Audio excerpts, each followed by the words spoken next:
The Defense Advanced Research Projects Agency, also known as DARPA, the U.S. agency that researches, studies, and develops weapons, has a program where they accept submissions for new ideas and rewards grants, better known as U.S. taxpayers' money to the Best Ideas programs in March 2018.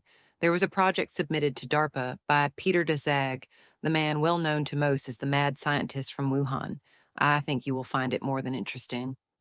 So, the grant proposal submitted almost 2 years before the coronavirus pandemic was a plan to create a virus by using SARS virus and the coronaviruses, specifically referring to them as SARS or CoV.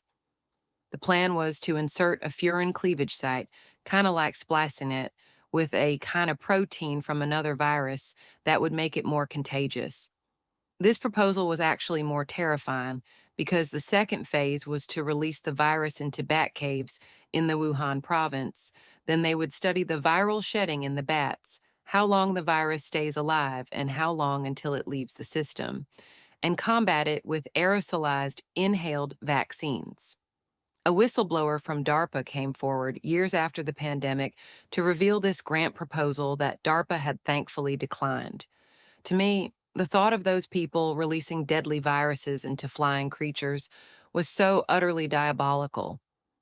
I want to stress the timeline. In March 2018, this proposal, which demonstrated a plan to make SARS and coronavirus combinations, insert a furin cleavage site, and see how infectious these two already infectious diseases would become.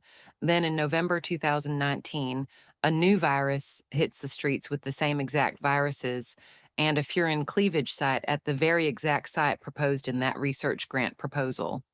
Now, the U.S. taxpayers did unknowingly fund this threat to humanity, and the day Fauci was pardoned was one of the worst days in all of my life.